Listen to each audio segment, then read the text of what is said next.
I'm Rob Skinner, and this is the Rob Skinner Podcast. Today on episode 89, I talked to John and Carol McGuirk in Paris, France. John and Carol were missionaries to Paris and then to Brussels, Belgium in the 80s and 90s. They returned to the U.S. for 17 years, and then in their 50s returned to Paris in 2012. Since that time, the church has seen remarkable growth and strengthening. In this episode, they share how they rebuilt trust in a church that had declined from 600 to only 75 members.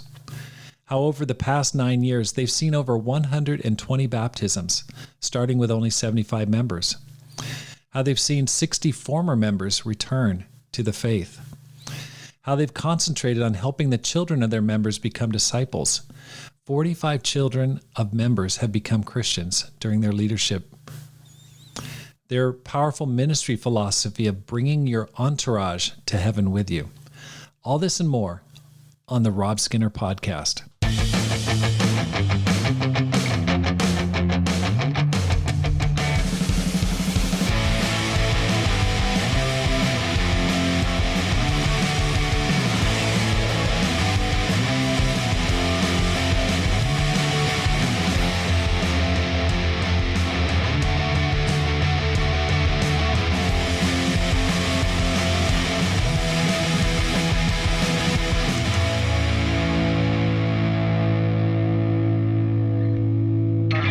Welcome back to the Rob Skinner Podcast. My goal is to inspire you to live a no-regrets life, to make this life count, and to multiply disciples, leaders, and churches. It's been a great week so far. I'm really enjoyed connecting with James Thomas last week and hearing his story and all the ultramarathons he's running and the life he's living. It's really been a great time to reconnect with him after about 30 years. I'm also happy because the mission planting to Flagstaff, Arizona is moving forward. The couple that's leading the team, Brian and Abby Mackey, have moved temporarily to Tucson for us to get to know them and to work with them for a couple months before we go up and actually plant the team. I'm also happy to hear, I was talking to Gary Roberson, who leads the church in Hilo, Hawaii, and they've settled on a leadership couple that I'm really thrilled about, and so that'll be a replanting starting this summer. So lots of good news on the missionary front. If you're interested in either one of those plantings or supporting the team, just let me know. I got a really nice and encouraging message from an old friend, Bobby Trotter, who thanked me for the program and wanted to support the team. So Bobby, here's a shout out to you. Really appreciate your listening to the program. It's awesome. Today I'm talking to John and Carol McGuirk, leaders of the church in Paris, France. This was a church that was planted in the late 80s, and then, like many, went through a number of challenges. John and Carol have been able to get the church growing again in a challenging mission field, and we're going to find out how they did that. I know John through his sister, Sue Schaff. They've got a big family. And we also visited them a couple years ago in the summertime, visiting beautiful Paris. And so this is an interview that I've been wanting to do from the very beginning of the podcast. And they were kind enough to allow me time to talk to them today. So I'm very, very happy to talk to them. John and Carol, welcome to the program. Thanks. Thank you much. We're so glad to be here. I know. Me too. Can you guys share with me, how'd you guys become Christians? I'd love to share if I can remember. I became a Christian in 1984, and of course, my religious upbringing was dad was Catholic, mom was Protestant, which back in the 60s, early 60s, was fairly controversial. But I went through my young teenage years going to Catholic church. And I think through college, I stepped away from all.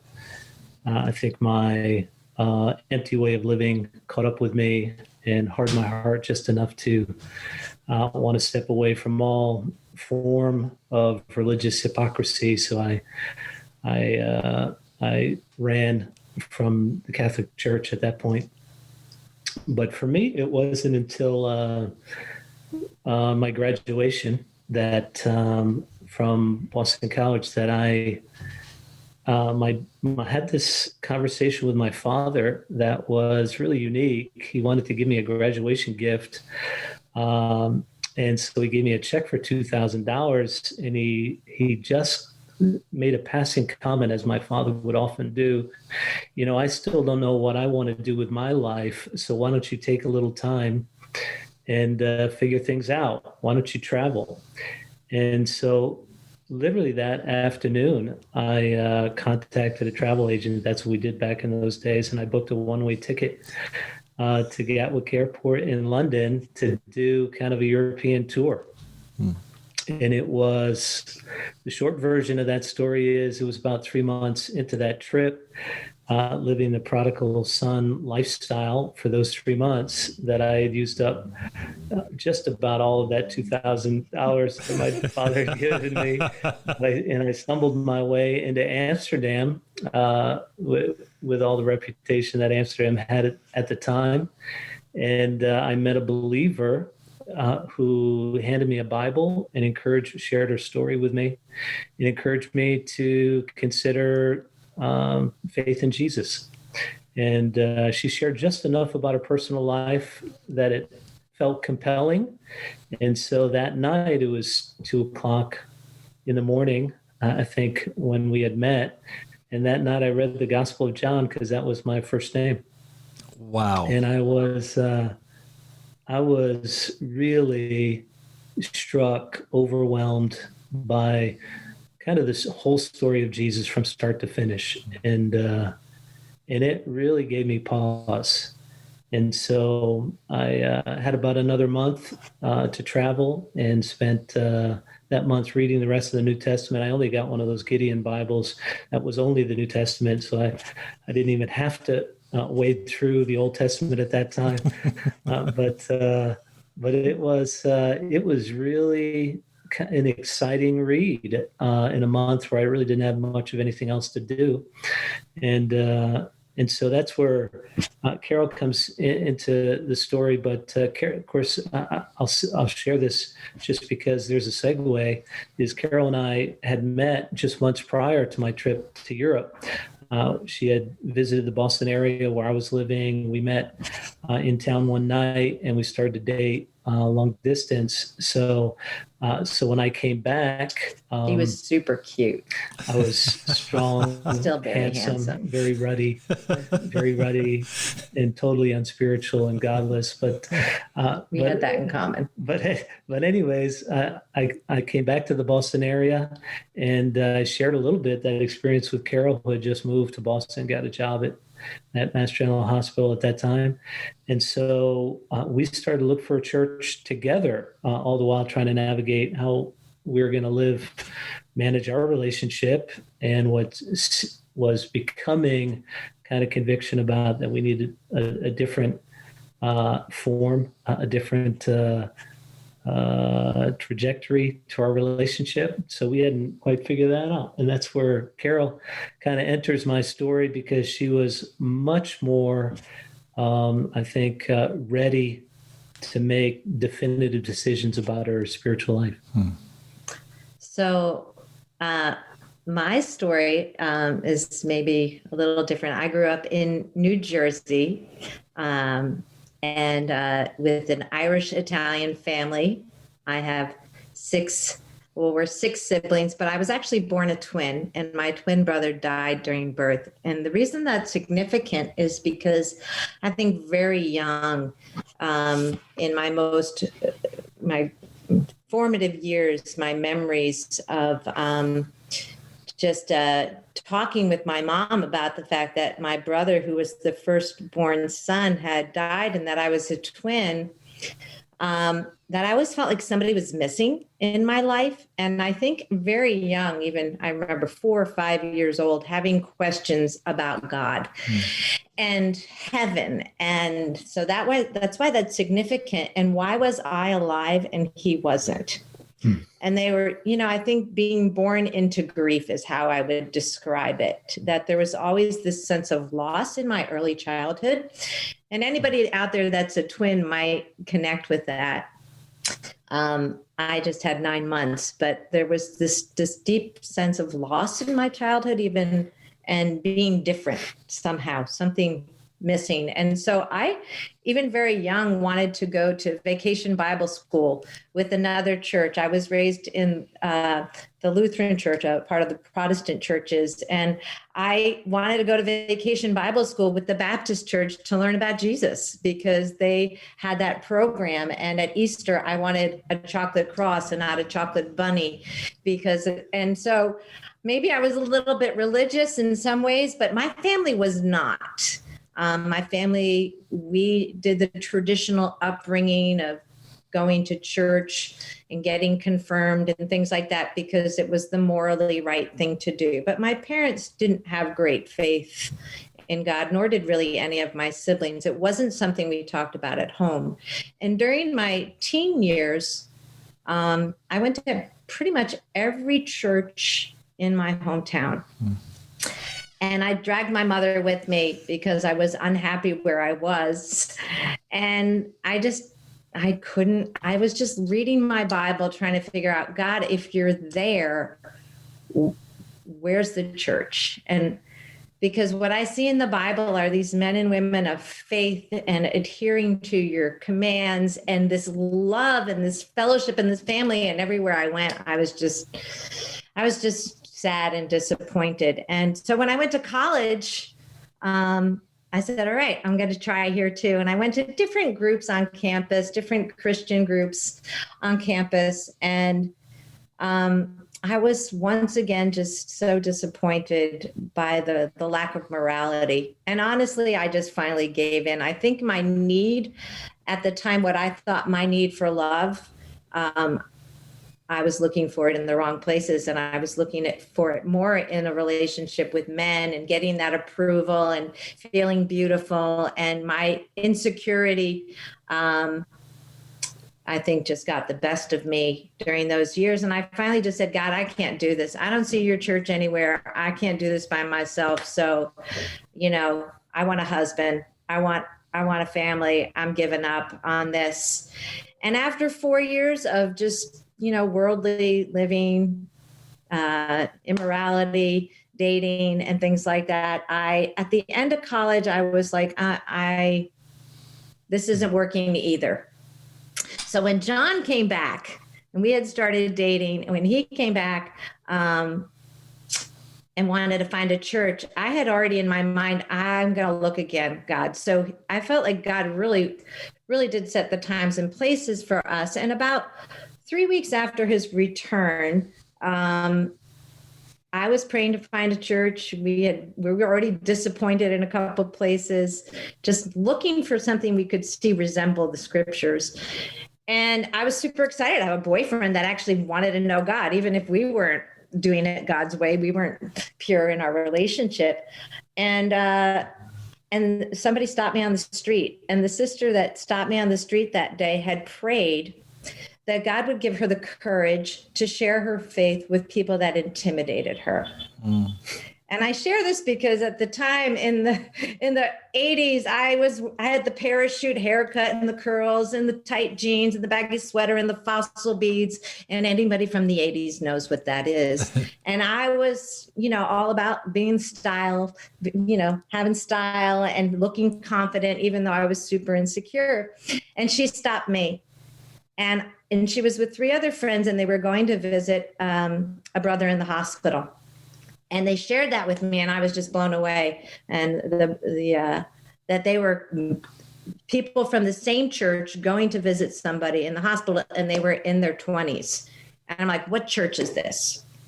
And we exchanged numbers, and I was asked to go to a women's Bible study group, just women. And I went a couple weeks later because at the time I was a new nurse working in pediatrics and working nights and days. And so it took a couple weeks, but they persevered with me. I think they knew I was really seeking and brought me to this Bible study group. And in the end of the study, I think it was a Galatians 5 study on sin. And everybody was so open. I was like, this is amazing. This is it. This is what I'm looking for.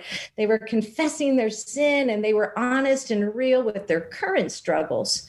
And at the end, they said, if you're interested in learning more about the scriptures, please don't hesitate to ask somebody. And so I went up to two of the sisters and just said, would you study the Bible with me? Mm. And we started studying. They came over to my home at 8 a.m. because I got off work at 7. And we studied the Bible from 8 to 10. And then I went to bed. And 3 weeks later, I was baptized. But during that time, John and he had come back from Europe and we were trying to figure things out. And yeah, maybe I'll interject there. I remember she had, done one of our traditional studies on sin. And so she was at that place where she was trying to repent and demonstrate a repentance by some deeds. And I think I was the deed because I was living in her apartment at the time. And she sat me down and had a conversation. I really need, I need to move forward as I'm a little ahead of you, but I'm confronted with things. I want to, I really like you, I think. but I really want to please, I really want to please God and get right with God. And so I moved out the next day. But even that was just an answer to prayer, because one of the sisters shared with me Psalm 37, verse 4, and most Christians know that verse. It's just delight yourself in the Lord, and he will give you the desires of your heart. And I said, okay, God, I'm going to put you first. I'm going to trust you in this decision. I know it's right to build a pure relationship. I've not done it your way. I'm ready to do it your way. And I want a man who's going to put you first too. And so I just said, if it's John, I really hope it is, then great. And if it's not, then I surrender that to you. And the next morning, well, that night he slept on the couch, and the next morning he got a call from an old friend that he used to work with, who is, just long story short, had a job opportunity for him and a place for him to live. He had just bought an apartment and he was looking for a roommate. 10 o'clock the next morning. And that day he had a place to live because he didn't have a job. He didn't have a place to live. He'd just come back from 4 months in Europe, and God just laid everything out so beautifully. And for me at that moment, it's like, okay, you're with me. I know I'm doing the right things, God. And I was baptized, I think, within the next week.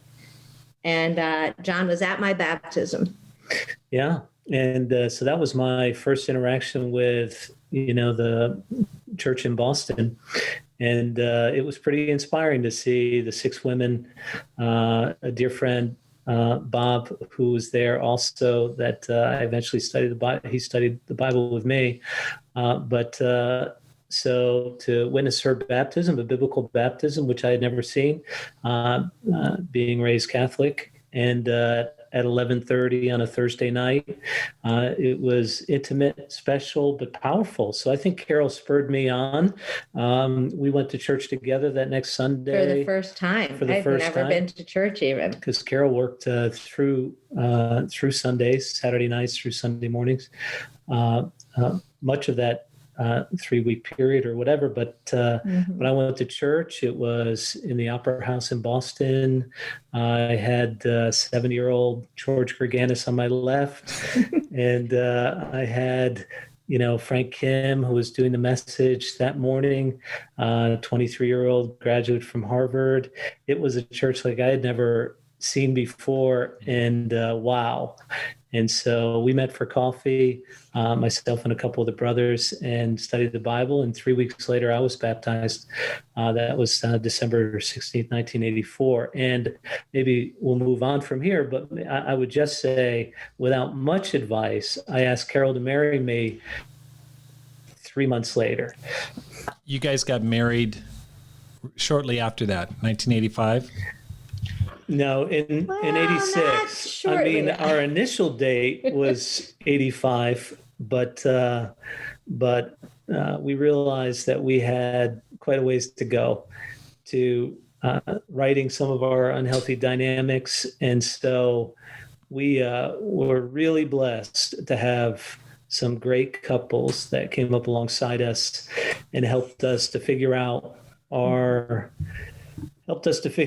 dynamic and to start walking us through and talking us through kind of what a healthy relationship looked like and some of the spiritual principles there. But wow, we're really grateful for kind of hands-on discipling, hands-on influence of mature spiritual people to guide us through. And it took us a little longer than I had initially thought with my idealistic view of what it would take. But we made it there September of 1986. I would just add to that how vital it was to us to have more mature married couples in our life at that time. John did ask me to marry him, and I said yes. It was a really great proposal. I wish I could share that with you, but I think I had a lot to work through still. And a month before the wedding, I said, we're not ready. And so it really was great how the church helped us through that time. It was a painful time for sure, for probably more so for John than for me. But for both of us, I think marriage is a big decision and a big commitment. And I really wanted to be certain that we were ready and that we were making a decision and to build a really great marriage together in Christ. And that I think because we were young, we were 22, and our view of marriage was so skewed from the world. And I just didn't feel like I had the foundation, that we had the foundation we needed yet. And I was just scared. Honestly, I was just super scared. What if we're not meant for each other? And we just needed help. And anyway, we got married a year later. Yeah. And that was just a super, super vital time. We learned a lot together. That's great. Would you mind sharing your missionary journey that brought you to Paris? That was 35 years ago when you guys got married. Congratulations. It must be coming up on a milestone in your marriage. Where have you been? You know, I think our trajectory into the ministry was in 1986. We were married. We served like most did in the Boston church, which was a growing church, very empowering. I think some of our leadership gifts, our spiritual gifts, were aligned with really what was needed in the Boston church at that time, as it was a growing church, and it became more of a mission center, planting churches. So I think the fact that Carol had some very obvious leadership gifts and had a good bit of experience in leadership. I think we both had faith that was simple and that came rather easy for us. That was kind of idealistic in terms of built not a ton of major obstacles to our faith, thanks to God and all that. And I think we both had certain level of people skills and ability at that level. So we're able to lean very easily into leadership of small groups and then a house church there. And after serving in various capacities over that first couple of years, the leadership in Boston asked us to consider training in the ministry, which we started to train. Of course, every day was training in the ministry in the Boston church back in those days. That was absolutely the mode we were in as an entire church. But we started working in supported ministry in the 7. And it was that fall that Paris Church had been planted a year earlier, 1986. We had given our missions contribution to the Paris Church in, that fall of 1986, kind of our first married moment together. And then there was, at a staff meeting in Boston, there was an expressed need during, at the end of staff meeting that there was going to be a transition for some of the leadership in Paris at that time, which had started about a year earlier. We were looking for younger interns without kids to go and join the church that had been started earlier. And Carol and I were sitting in different sides of the room, I think, at that point. And we both kind of felt that, maybe that could be us. Of course, I think the message that day was, "You're not ready to go." That was the message. That was the title of the message, because there were a lot of people coming into Boston in those days wanting to be trained, but also wanting to be sent out quick. And yet I think we were at a place where we were ready to explore, what's next. And there was such a strong culture in the church built on, Matthew 28, verses 19 and 20, go into all nations. And the world was becoming, for the Boston church, super small. And for all of us as disciples, especially supported ministry staff, it was just a matter of time when you were going to go somewhere. Mm-hmm. And so I think we had a conversation afterwards. We approached the Boston leadership and said, we're open to that. Of course, we were just getting in the ministry. And back in those days, if you had two successful semesters of campus ministry, you were fully trained. So they asked us to go at the end of that year to go to Paris. So we got our visas together and we moved to Paris in 1988, April 1st, today, the same day in 1988. I think at that time in the Boston church, such a special church to John and I, there was this culture of faith and wanting to be used by God, and it was very God-centered and believing that God would use our lives. I think we were around young singles and professionals and campus students and young people that really took to heart the mission and took to heart one another relationships, discipling relationships, helping each other, sharing scriptures together, praying together. And I just remember this excitement I felt even after our baptism of, okay, God, what are we going to do? Like, what are you going to do with my life? And, John and I just shared our faith with people, I think, and that was the climate and the culture of the church, like try and share your faith with at least one person a day. It wasn't super accountability. It was just this heart of, I got good news to share and I want to share it. So I'm going to try and share it at least once a day and find an opportunity, which pushed us out of our comfort zone to learn to walk by faith.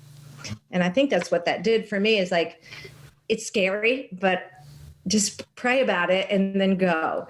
And, the first person that became a Christian, John shared with Sue, his sister, and I got to study the Bible with her at Boston College, which was John's alma mater, and Sue was a student there, and she was baptized. And then an old college friend of John's was also, that played baseball, a good friend of his, was also converted that first year. And a woman I met at the hospital was converted. And it was just kind of, your older sister? My older sister was a little bit after that, but we've seen quite a few members of our family over the years. I think what the Boston church helped us believe was that God is alive and he would use us.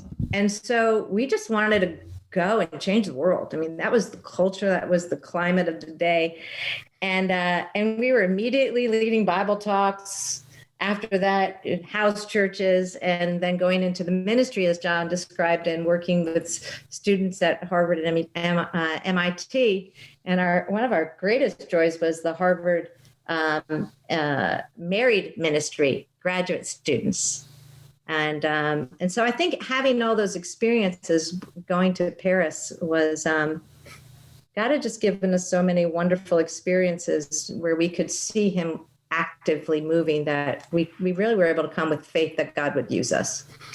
And so that was April 1st, 1988. But so we landed. The Paris church was really a little bit in turmoil. The lead couples were both transitioning out of Paris.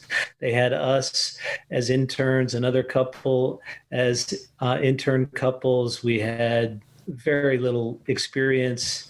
And so we went into kind of survival mode for a little bit there. We had to do a restart of the church a little later, 6 months after our arrival there. And my ministry, my ministry day was basically walking around the Sorbonne, for 6 or 7 or 8 hours, inviting people with my, 3 phrases of French that I knew. And yet, God found a way to continue to use us in those early days. And really, our ministry life wasn't much more complicated than that. The first few years in Paris, our role was more with campus students and campus ministry. And so we just shared our faith a lot. We studied the Bible with a lot of people. I think the first year after our restart, we saw 101 people baptized in Paris with our 30 disciples, and we all started to dream again. And that's when, we started to see the French converted and start to get French people into the ministry, started to see them train in the ministry. And maybe just a quick summary. After about 3 years in Paris, Carol and I were asked to lead the first French-speaking church planting from Paris, which we left in 91, May of 91, with a group of about 10 or 12 to plant the church in Brussels. At that time was one of the major cities in Brussels, Belgium. So we went there and spent 3.5 years there and saw the church grow from 12 to 120. In those few years, we saw the day we left, we saw our 120th baptism there.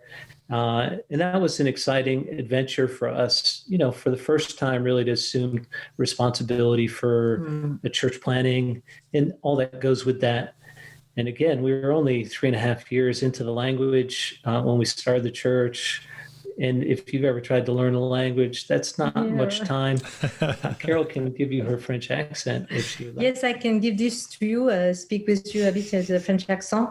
Even the French like this for me to speak with them with their accent, because they have a better comprehension, how do you say, understanding, that's the word, yeah? Of the language when I speak this way.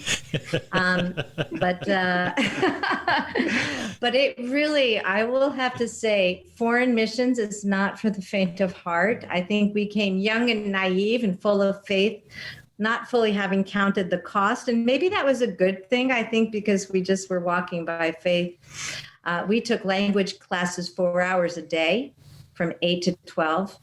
And I got pregnant almost immediately. That's just the way it is, right? So throwing up in the metro on the way to class, and then coming out of class and sharing our faith and doing Bible studies. And within about 9 months, we were able to start studying the Bible with people in French, but it wasn't pretty. And our accent really wasn't very good. And yet God used us. And I think the lesson I always gain from that is like, I don't need to speak well. I don't need to speak perfectly. I don't need to be perfect. I just need to trust that God's word will convert hearts. And the Bible just converts people, you just read a scripture and they get it. Wow. So. Okay. So you're in Brussels, and then fast forward to your time in coming back. How did you go back? You came back to the States for a period of time. Can you just summarize that? Sure. Yeah. So we spent 3.5 years there in Brussels. We're asked to come back. That was kind of this season in the mission in Europe anyways. We were asking Americans to come home. Boston Church had given a lot. I think at one point we had 16 or 17 couples serving in the European arena full time that were all kind of former Boston staff. So I think the Boston Church had sacrificed a ton. Heroic. And this was an opportunity for some of us to come back and give back to the Boston Church, which I'm not sure we would have kind of pulled the trigger ourselves to go home. I think we were just that stubborn that we would have continued to grind it out. Probably God knew better what we needed, what the church ultimately needed, and how things would play out. But going back to Boston, we had an opportunity to work with the South Side of the Boston Church for 17 years. Wow. See our three kids, two were born in Belgium. Mm-hmm. So, and our first was born here in Paris.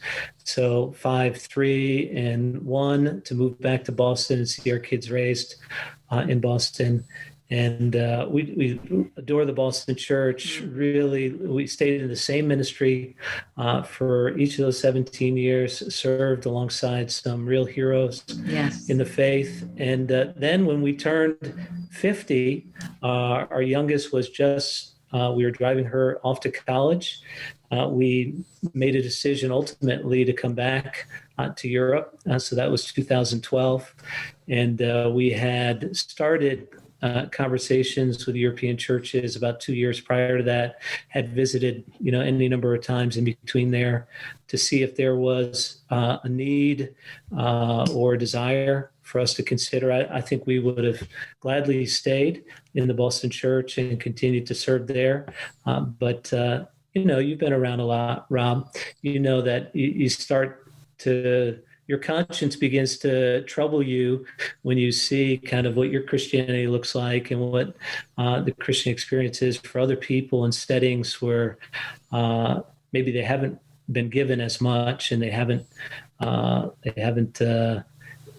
received the amount of encouragement and that was needed to kind of move beyond some of the tough chapters in our lives. So I think Carol and I both were compelled. Our kids were extremely supportive for us to come to make the move.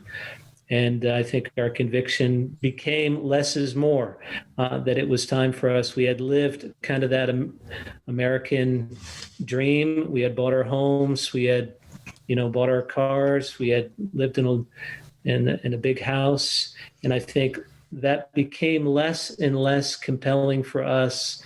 I think more and more, Carol and I felt the need to simplify our lives. And if we were going to have impact, make a difference going forward, and God kind of handed us this opportunity to return, which meant, basically selling out one more time and coming back to Europe. It really, it was an interesting time because I think we saw that Europe was still hurting and needs, and we love the Boston Church so much. They've always supported us, and we just, we felt like we wanted to help the Boston Church get to a place where she was really growing and thriving, and with such a great support group back then, and especially with Wyndham and Jeannie. I'm just going to mention them because we love them so much and really miss Wyndham and want to honor him.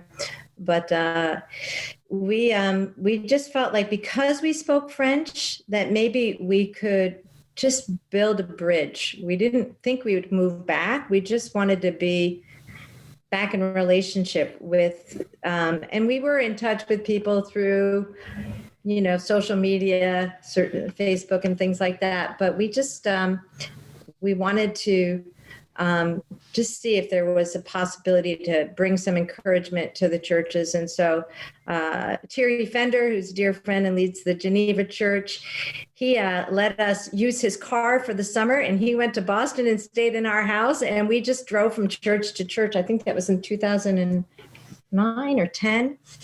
And that kind of reinforced our just feeling that no, we want to give to Europe, and even if it's just long distance to build the bridge. And then eventually the Paris Church actually asked us to move here in 2011, and we moved in 2012. How's it been? I've heard the church has been growing, and I know that the churches in Europe have gone through some challenges and been a tough mission field. What's made the difference? What have you done that's helped the church to do well? Well, I mean, that's a great question. I think it's tough to say. Maybe Carol has it all figured out. I think as a Christian, as a leader, you walk into situations and I think there's just the sense of what's our next step. And I think in the early days, obviously, it was the speed of trust. Church had suffered a fair bit. Some of the leadership dynamics in our past had hit pretty hard. And so I think, that seemed to be kind of the work to do in the earliest days of our return here to Paris. And so I think we worked hard just to be upfront about our motives and to be clear, to build an environment of mutual respect. And I think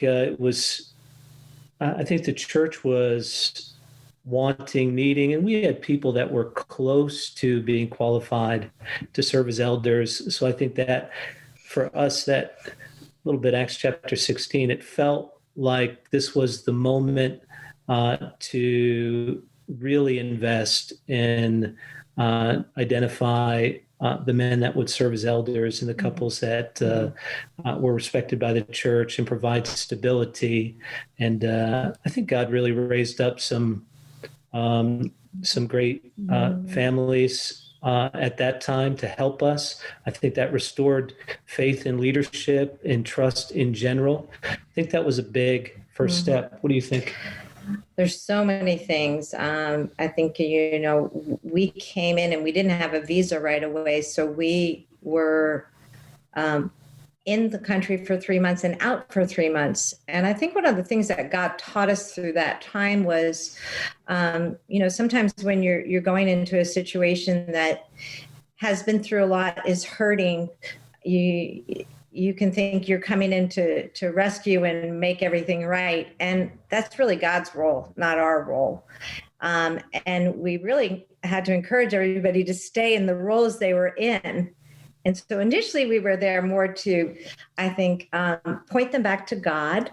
I think to see how big our God is, to remind people how big our God is, to reset a tone for a culture that was one of family and encouragement, where there had been so much discouragement, that we would come and point people to God to see how wonderful, how great, how amazing our God is. Just a lot of faith speech, God speech, lessons focused on God, and then believing. I think the other thing was helping them again to believe we're all full of goodness, even if there'd been conflict, that, hey, they were all still here after what the church had been through. And I have so much admiration for people who stay faithful in situations that are difficult, where leadership has been lacking, or they've been through a major split, or what we've been through as a movement. I just admired the disciples that were here, that were still fighting for their faith. They were still fighting for the church. And so, we came in with faith to help them, but it was really together. I think that the Paris church was able to find a shared vision. And I think the other thing I would add to that is that John, from the beginning, said, we want to be a giving church.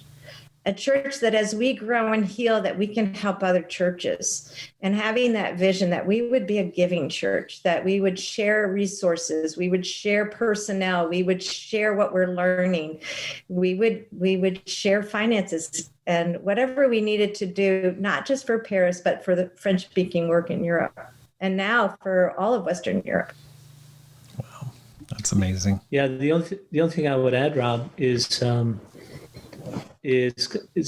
of this obvious principle in Ephesians chapter 4 that the role of leadership is not necessarily to do the work; it's to equip others to do the work.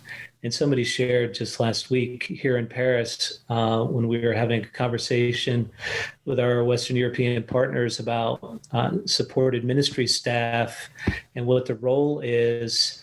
And one of the brothers was explaining, when the McGuirks arrived, we didn't do less. We actually did a lot more.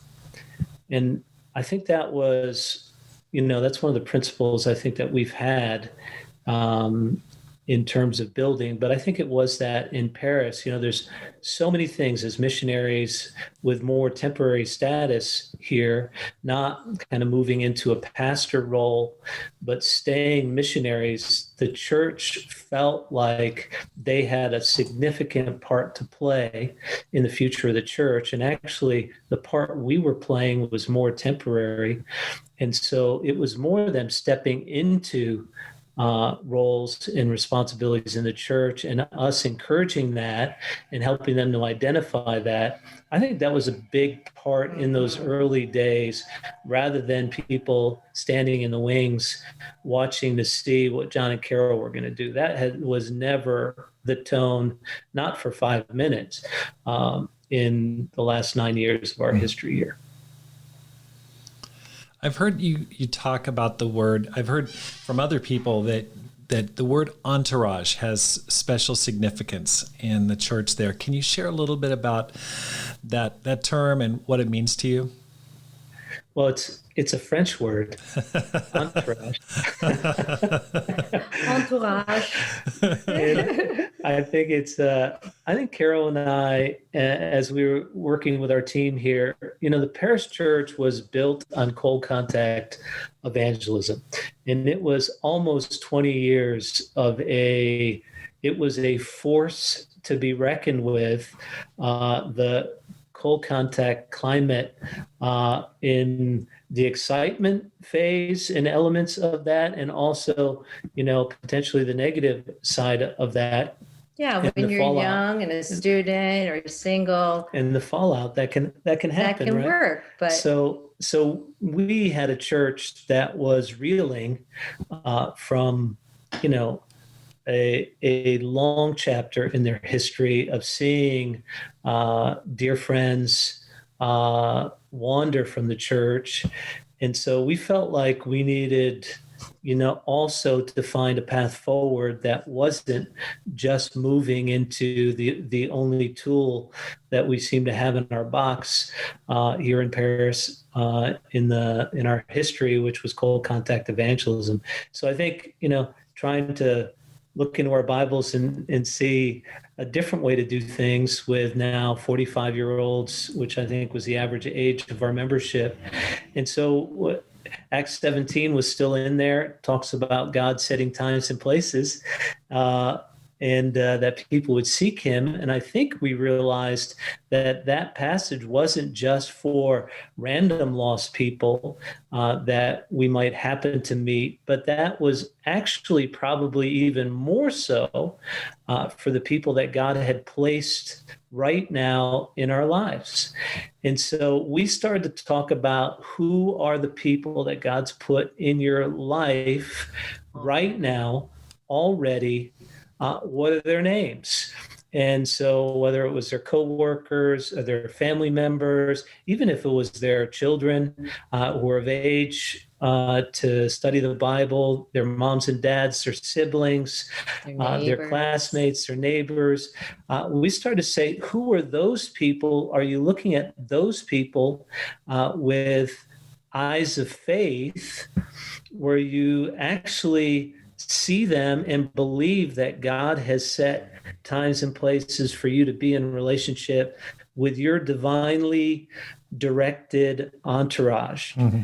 And, I think I don't know what our statistics are exactly 9 years in, but I think we've seen 120 people baptized with a group of about 75 since we arrived, and another 60 that have returned to the church.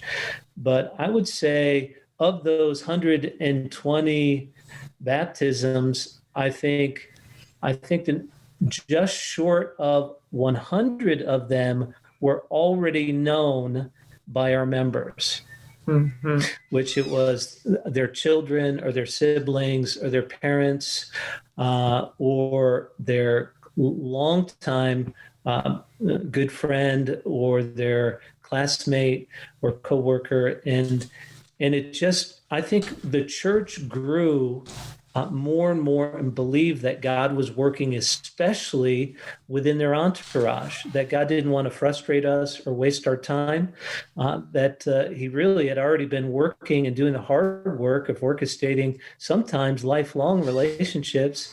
Why don't we just look at those people differently and make room in our hearts, in our lives, in our schedules for those people too?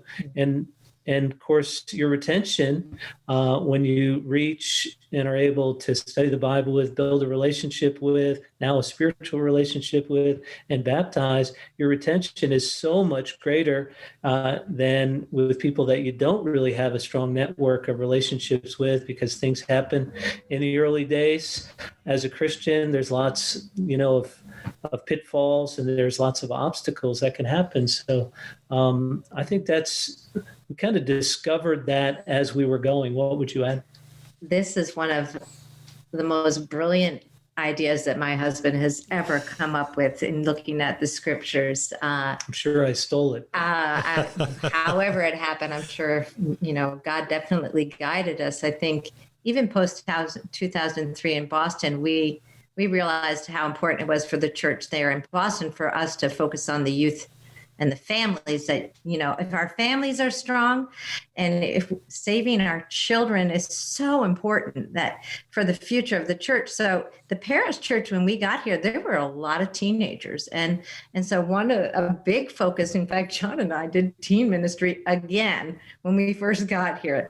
And because we felt like we had to seize the moment as well, and to help our families see their children, give them the best shot possible to becoming disciples, to being baptized. And then I think the second group in that entourage that John's describing here was those who had left the church. And I have to say, the parish church, I was so impressed again with how they stayed connected with so many members, because the church had gone from 600 before 2003 to about 75. So there was a lot of people, there was a lot of hurt here. And to just say, let's just love the people that are right there. And to see so many come back to the fellowship, to our church has been such a joy. Every time somebody comes back, wow, that just heals so many hearts. It's like a balm on our heart. And so we felt like we needed to see some healing, and to have the faith that we could actually see our children become Christians and to become disciples. And so I think then the third thing is just loving the people around you, that Jesus just did that. He just, wherever he was just loving people. And we've had so much fun, John and I, just getting to know our neighbors wherever we've lived in Paris, and building great friendships with our neighbors, which is not really French culture. They kind of, keep to themselves. Maybe they do that a little bit more in America. We're certainly more quick to say hello, hi, nice to meet you. But to really build friendships, apartment living allows us to do that. Even during this confinement, we spend almost every week an evening with our neighbors. And they know us and they know what we do. But we feel like that God has put us here. And to just love the people around you, in short time or long, whatever it takes, that hopefully some of them will become Christians. And I think our brothers and sisters have have adopted that mindset. We're going to love our neighbors. We're going to serve our neighbors. We're going to give to the people in our lives, not just give an invitation, but be in their lives. And that has produced lasting fruit. I'll just end with that. When you think about your time in Paris, what are there any moments you go, that was my proudest moment? That just made me feel awesome.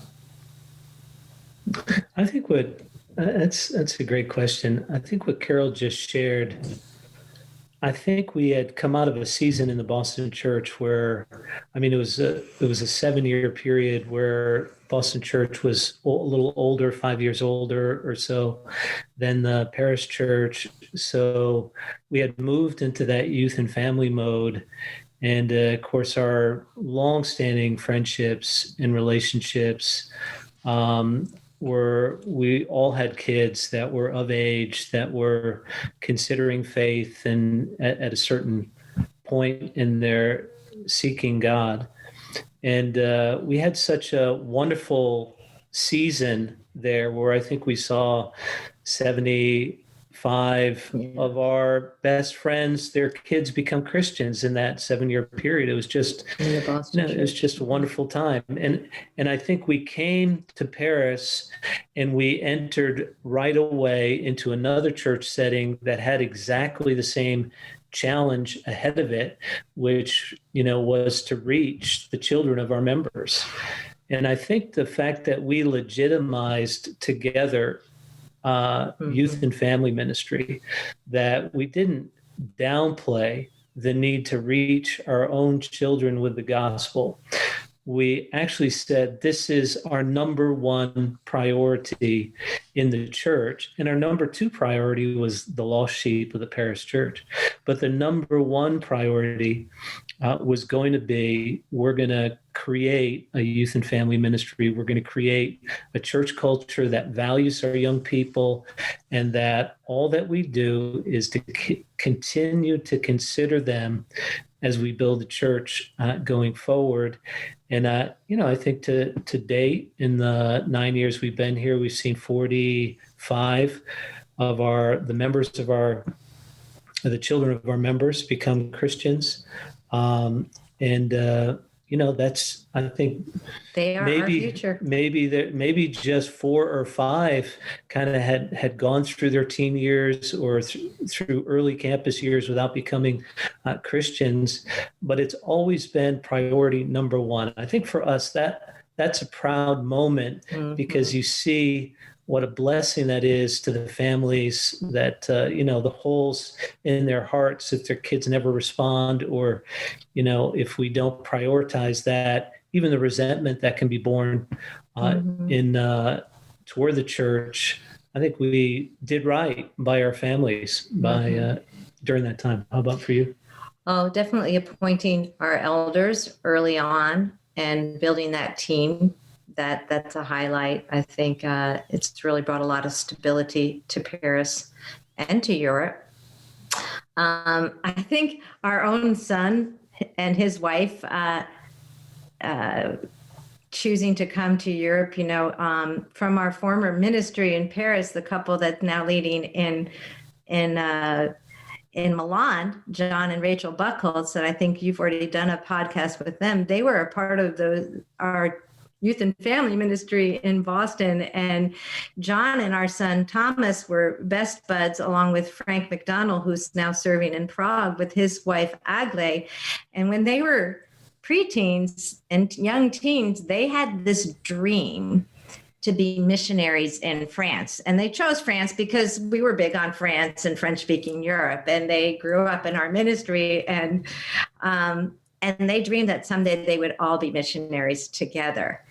And so to see John and Rachel go graduate from the School of Missions in New England, in Boston, and there's in Milan leading the church there now for 7 years, to see Frank and Agle go to Prague, and they've really helped bring so much stability and faith back to that church.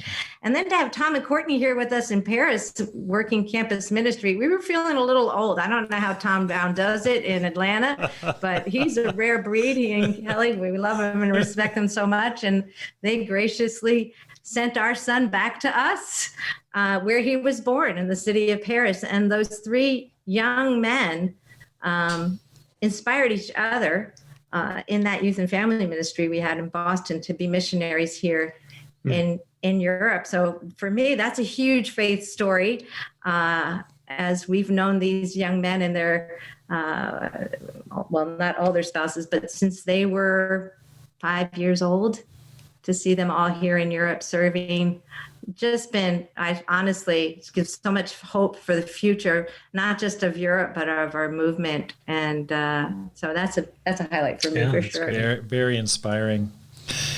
On a different subject entirely, in reading up about Paris, it's a city of well over 2 million people, second most expensive city in the world behind Singapore, according to one source, second most visited city for tourism. And I can attest to that. That's how we ran into each other a few years ago on vacation in Paris. How does that affect your doing ministry? Just the kind of the financial challenges. You've got a lot of people coming in, checking in from different countries all over the world. Any challenges that presents? Well, I mean, more blessings than challenges. Yeah. Honestly, we've seen, over the 9 years we've been here, 125 people move into Paris because whether it's French-speaking Africa or other places in Europe, this is the place to be academically for much of the French-speaking world. So I think the blessing of being, a city that really does draw people, I think that's a great blessing. Of course, we've, seen 75 or even 100 people move out of Paris during these years that we've been here. So so I think it's managing transitions. That's real in what has become a student town. We have 50 campus students in our ministry, I think from 22 different passports, with 22 different passports. So there's a lot of work to manage Jesus and culture kinds of situations here. I think we've, France, maybe not unlike the U.S., we have our tensions with former colonies, with our African disciples, and coming in and integrating into the French culture, which is not always as welcoming as it could be. In the church, we try to bridge that gap, but there's lots to learn in this melting pot of Paris. But it's a fantastic city. You're gonna have to come back.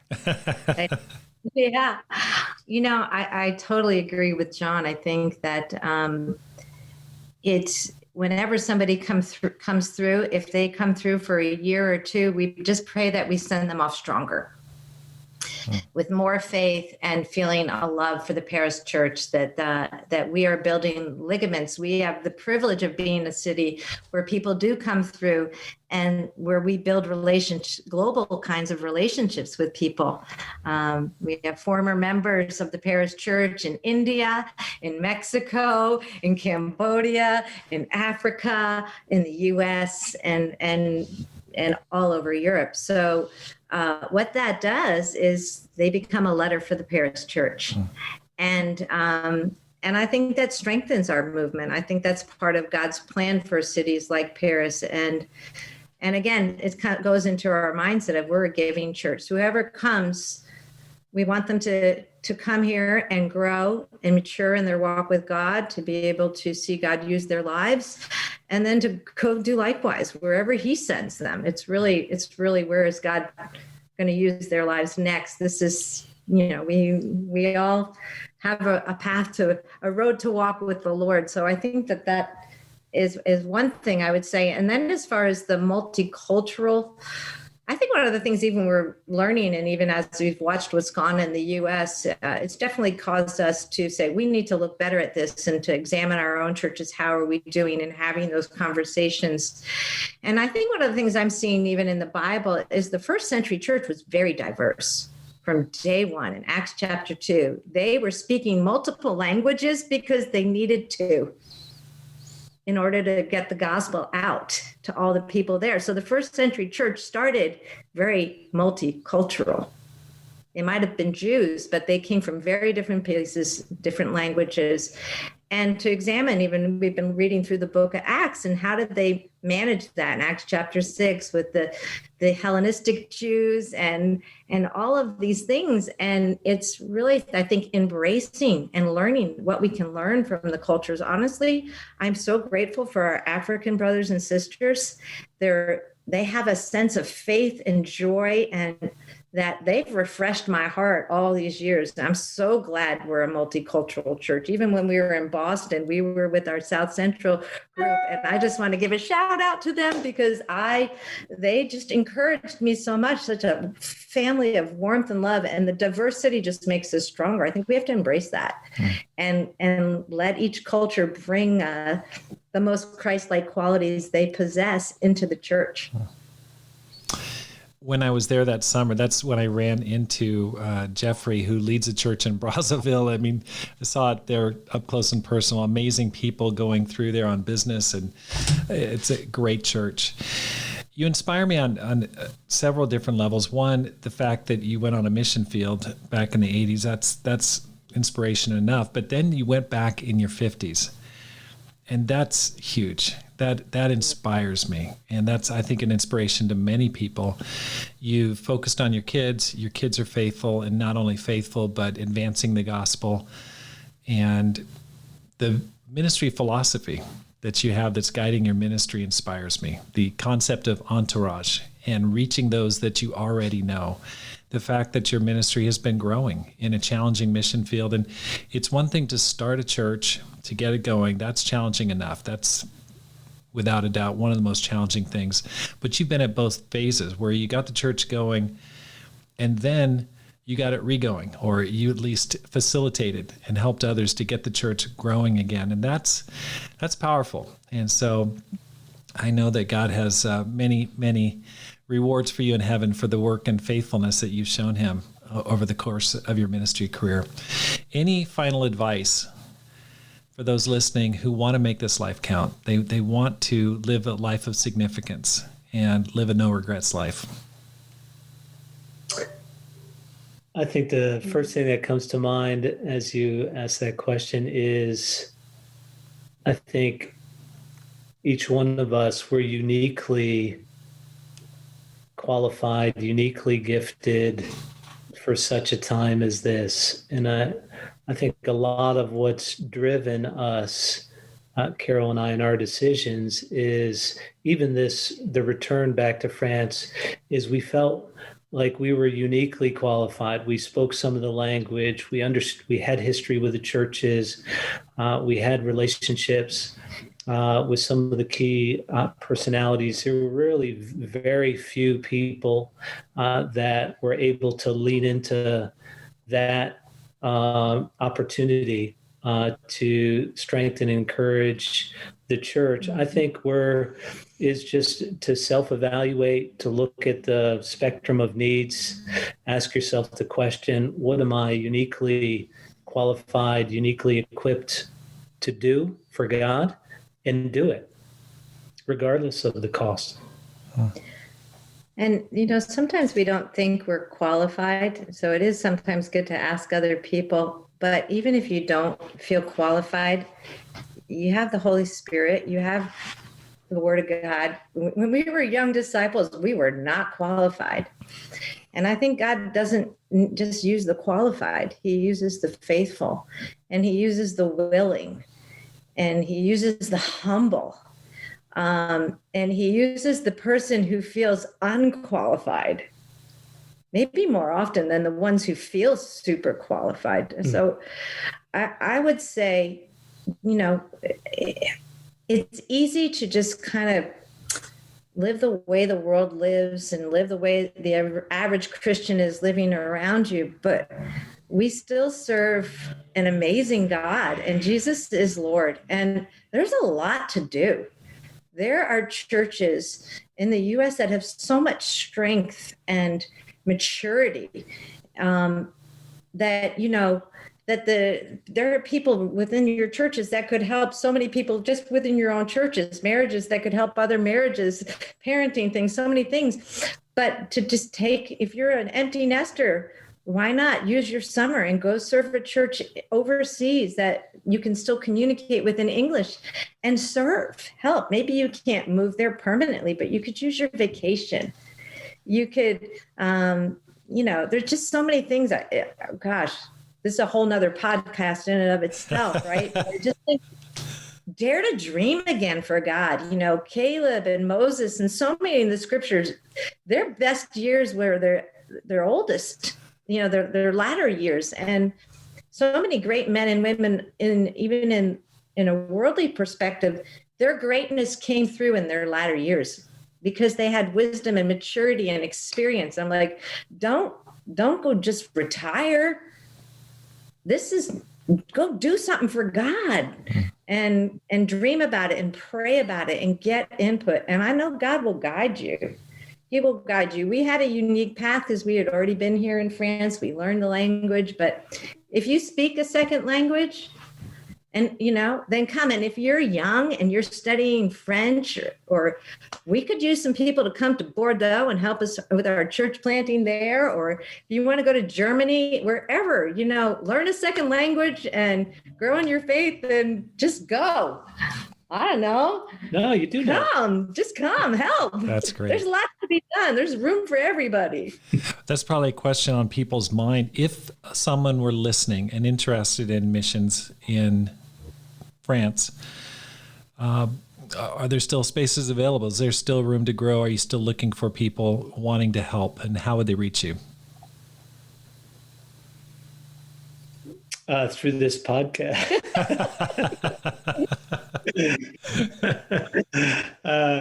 No, there's, I think we're a regional family of churches, the Western European regional family of churches. We're about 1,000 disciples in 14 different churches that span 8 different nations in Western Europe.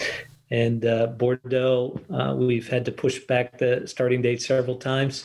Thank you, COVID. And yet we have a great group of faithful disciples that are there. Yes. Others that are moving to join the team. So our hopes is to plant a church in France every other year. Going forward, I know in the German-speaking churches, they have similar ambitions. The Italian missions, they'd like to start their second church from Milan, go to a second city. Madrid, we're in more of a Revive Madrid, Spain mode, and Spanish speakers are needed and welcome. I know a number of couples, families have expressed interest in going there to encourage and strengthen the church. But just if for U.S. disciples especially, there are so many opportunities. Eastern Europe, we haven't even talked about Eastern Europe, with 8 smaller churches that have tremendous need for faith, encouragement. Lots to do. Mm-hmm. Yeah, Absolutely. I'd just say what we need are people of faith. And I think so wherever you are, let God use you now and let him grow your faith, and get somebody in your life that's got faith and learn from them and be trained. And if you can be in a school of missions, get in a school of missions, and just find ways to serve where you are. You don't want to just jump to foreign missions. You are a disciple of Jesus right now. So wherever you are, let God use you now, and he'll train you and he'll help you determine your next steps. But that can seem super glorious to just come to Europe, and we definitely welcome more people. But I think, it's still a hard field. So let God train you now, and then he'll guide you whether it's to Europe or South America or South Texas. I don't know. Right? That's right. There's a lot to still be done in the U.S. as well, and other parts of the world. I mean, absolutely. So John and Carol, thank you so much for the time on the program. I really appreciate it. We appreciate you, Rob, and send our love to Pam. Yes, I sure will. I sure will. And I want to thank you for listening to the Rob Skinner podcast. Let me ask you a favor. Let your friends know about it, how to find it. Because my goal is to inspire you to make this life count, live a no regrets life, and multiply disciples, leaders, and churches. Have a great day and make this life count.